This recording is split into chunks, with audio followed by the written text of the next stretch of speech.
नमस्कार, स्वागत है आपका जी बिजनेस में। मैं हूं दीपक डोभाल और आप देख रहे हैं आपकी खबर आपका फायदा। एयर पॉल्यूशन हमारी और आपकी उम्र कम कर रहा है। 1-2 साल नहीं बल्कि समय से करीब 10 साल पहले ये लोगों को बूढ़ा कर दे रहा है। दिक्कत यह है कि इसके चलते लोगों का बुढ़ापा तरह तरह की बीमारियों के साथ बीत रहा है। ताजा रिसर्च बता रही है कि पॉल्यूशन के चलते लोगों के बीमार रहने की आशंका 36% ज्यादा बढ़ गई है। आज हम वायु प्रदूषण के बढ़ते खतरे पर बात करेंगे, समझेंगे इससे किन बीमारियों के होने का ज्यादा खतरा है, साथ ही इस दम घोटू वायु प्रदूषण से कैसे बचें। एक्सपर्ट से इस मुद्दे पर करेंगे चर्चा, लेकिन सबसे पहले ये रिपोर्ट।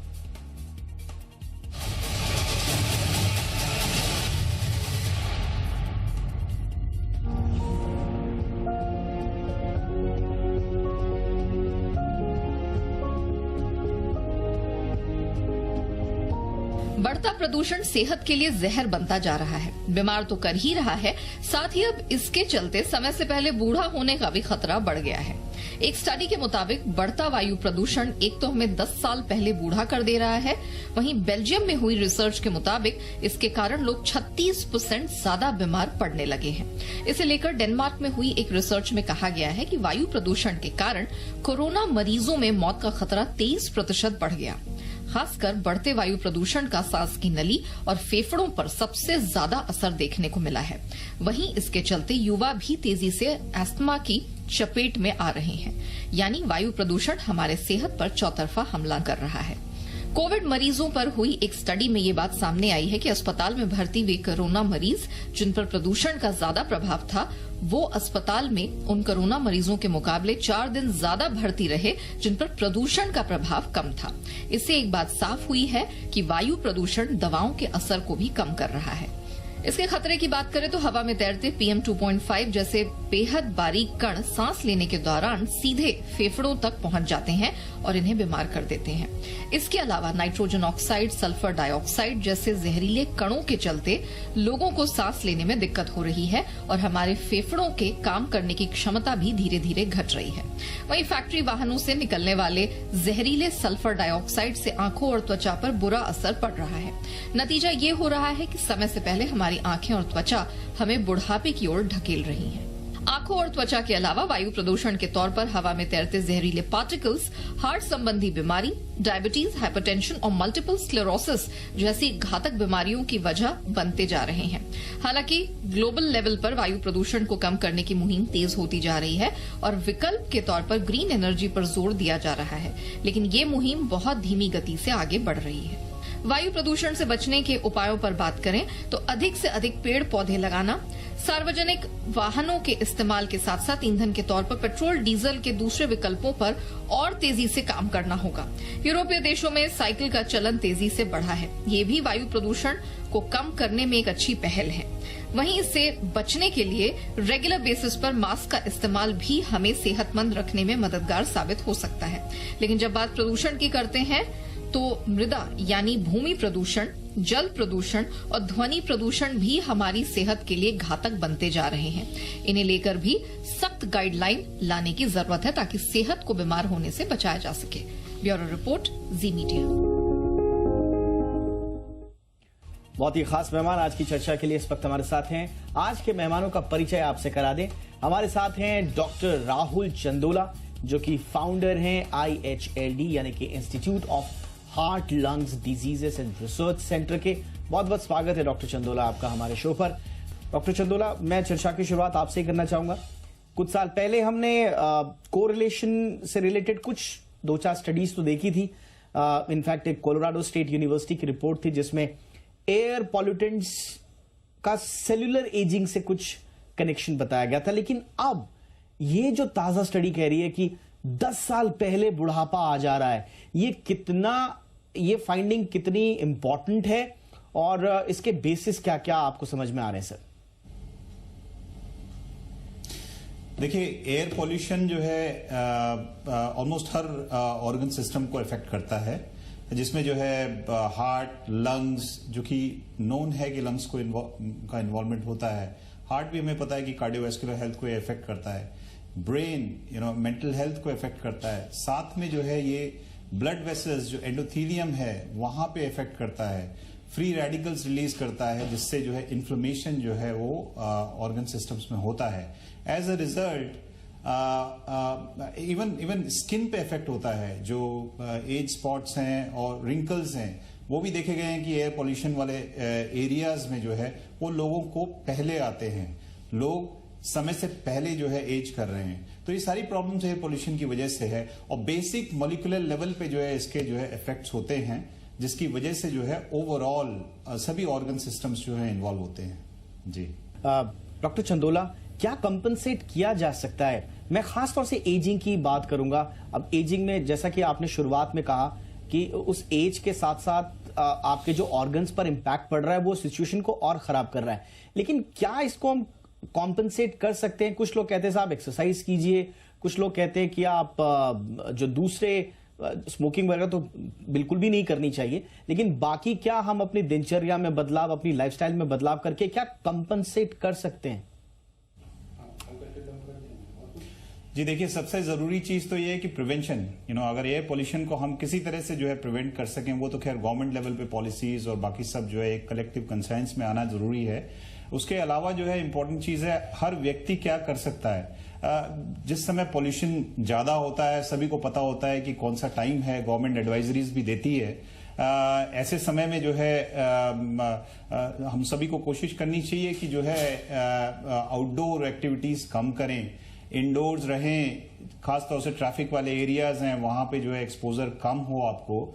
इसके अलावा जो है अपनी जो है दिनचर्या में जो है बहुत सारे परिवर्तन करने की जरूरत है, ताकि जो है ये एयर पोल्यूटेंट्स जो नुकसान करते हैं जो है आपके जो है डिफरेंट ऑर्गन सिस्टम्स को, वो कुछ कम किया जा सके।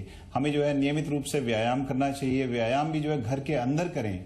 कुछ जो है लंग्स की हेल्थ को इंप्रूव करने के लिए जो बेसिक एक्सरसाइजेज होती हैं, जैसे डीप ब्रीदिंग एक्सरसाइजेज बोलते हैं, उनको नियमित रूप में करना चाहिए।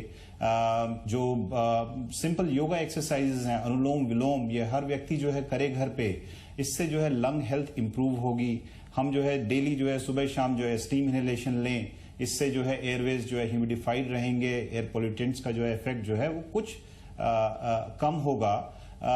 इसके अलावा जो है कुछ जो बहुत ही हेल्दी फूड्स हैं, उसकी तरफ थोड़ा ध्यान देना चाहिए हमको। वेजिटेबल्स, फ्रूट्स जो हैं जिनमें जो है ओमेगा 3 फैटी एसिड्स ज्यादा हैं, जिनमें जो है मैग्नीशियम ज्यादा है, ऐसे फूड्स को जो है कंज्यूम करना चाहिए। विटामिन सी जिनमें ज्यादा है, क्योंकि जो है ये सारी चीजें जो हैं वो एयर पोल्यूटेंट्स के इफेक्ट को शरीर पे कुछ कम करती हैं। इसके अलावा जो है हमें जो है जो स्पेशली जो हाई रिस्क कैटेगरी में आते हैं, specially cardiovascular and lung health में देखें तो जिन लोगों को जो है हाई रिस्क कैटेगरी में आते हैं, जैसे जो पेशेंट्स डायबिटिक्स हैं, जिनको अंडरलाइंग हार्ट कंडीशन है, या फिर फैमिली हिस्ट्री है कार्डियोवैस्कुलर डिजीज की, या जो पेशेंट्स जिनको आईएलडी है या सीओपीडी है, ऐसे पेशेंट्स जो हैं खास तौर से एयर पोल्यूशन जिस समय ज्यादा होता है वो एयर पोल्यूटेंट्स के इफेक्ट से ज्यादा प्रभावित होते हैं। तो इस तरह के हाई रिस्क में आने वाले लोगों को, खासतौर से वृद्ध लोग, इनको जो है कोशिश करनी चाहिए कि आउटडोर एक्टिविटीज इस टाइम पे कम करें, और ये बाकी जो सिंपल प्रिकॉशंस जैसे मैंने अभी बताया वो थोड़ा सा लें। अपने दिनचर्या अपने जो है में व्यायाम को जो है नियमित रूप से करें, हेल्दी फूड लें, घर में जो है एयर प्यूरिफायर यूज करें, और अपनी जो अंडरलाइंग जो मेडिकल कंडीशन है उसको जो है स्टेबलाइज करके रखें, इन द सेंस की जो है मेडिकेशंस प्रॉपरली लें, कहीं पे भी कोई जो है ऐसी चीज ना करें जैसे सिगरेट स्मोकिंग हो गई, और एक्सेसिव आउटडोर एक्सपोजर, इसको अवॉइड करें। डॉक्टर चंदोला, हमने काफी काम किया है। इनफैक्ट आपका वो मुझे बहुत शानदार आपकी टीम का काम मुझे याद आता है जब आप लोग लंग ट्रांसप्लांट भी अब कर रहे हैं।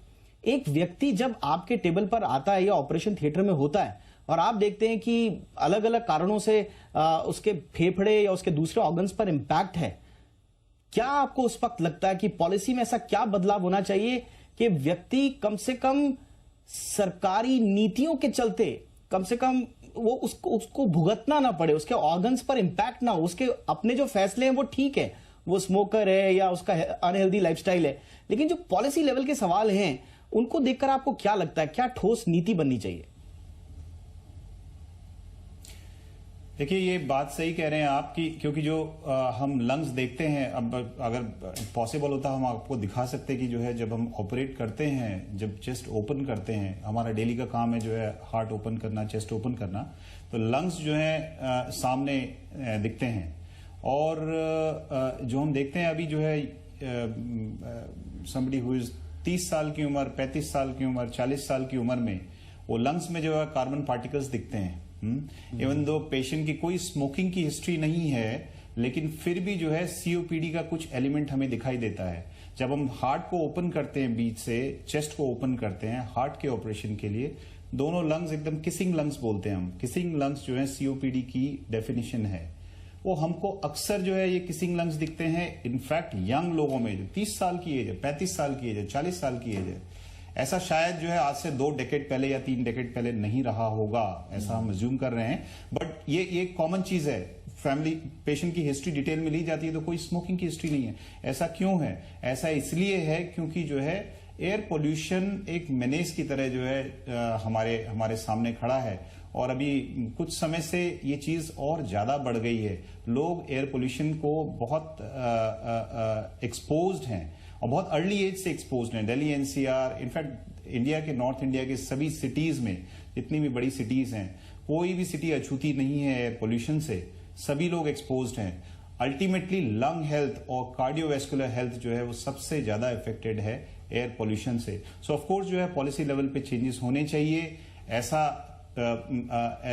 ऐसा एक वातावरण और एनवायरनमेंट हर व्यक्ति का अधिकार है जो कि जो है पोल्यूशन फ्री हो। और इसके लिए हमें जो है राउंड द क्लॉक जो है डिस्कशंस और एक्टिव पॉलिसी डिसीजंस लेने चाहिए। क्योंकि अल्टीमेटली मेरा मानना है कि ये जो कंटिन्यूड एक्सपोजर लोगों को राइट फ्रॉम बर्थ हो रहा है, ये अल्टीमेटली लोगों को जो है, अभी ये स्टडी में आया है कि 1 डेकेड पहले लोग जो है एज हो रहे हैं। बट प्री मेच्योर डेथ्स होंगी इससे जो है। आई एम श्योर लोग जो पुराने लोग जो है बहुत लंबे लंबे समय तक जो है गाँव में रहते थे। जो महिलाएं जो है 90 साल की उम्र, 95 साल की उम्र जो है देखने में आती थी पहले जो है गाँवों में। अब वो अर्बन एरियाज में शायद वो पॉसिबल ना हो। अगर इसी तरह से जो है पोल्यूशन का एक्सपोजर जो है बचपन से ही हम सबको जो है एक्सपोज्ड होंगे हम, तो शायद इतनी लंबी उम्र कोई भी ना जी पाए। एब्सोल्युटली। और ये इम्पैक्ट ज्यादा, आपने बिल्कुल सही कहा, अर्बन एरियाज में भी ज्यादा हो रहा है। लेकिन धीरे धीरे अर्बनाइजेशन तो आगे बढ़ेगा ही। हमको नई सिटीज बनानी है, हमको शायद रूरल एरियाज धीरे धीरे अब स्मॉल टाउन सिटीज में कन्वर्ट होना शुरू हो ही चुके हैं। तो ये पॉल्यूशन का दायरा बढ़ता जाएगा। आप नेचुरली या नेचुरल इम्यूनिटी पे डिपेंडेंट कब तक रहेंगे? आपको पॉलिसी बनानी होगी। और जैसा मैंने कहा, ये एक इंडिविजुअल लेवल की बात नहीं है, क्योंकि पूरे देश को आगे बढ़ाना है। आपको प्रोडक्टिव वर्कफोर्स को हेल्दी रखना है, अपने नागरिकों को हेल्दी रखना है। हेल्दी नागरिक ही एक बेहतर राष्ट्र बनाएगा, ये सब जानते हैं। लेकिन इसके सापेक्ष जो नीतियां बननी चाहिए, शायद उनमें हमारी सोच की कमी है, इच्छा शक्ति की कमी है। देर सबेर लोग जागे, इंडिविजुअल लेवल पे और सरकार लेवल पे हर तरफ जागरूकता है, यही उम्मीद करते हैं। बहुत बहुत शुक्रिया doctor Chandola, thank you so much sir, वक्त निकाला आपने। आपकी खबर, आपका फायदा में इतना ही, इजाजत दीजिए।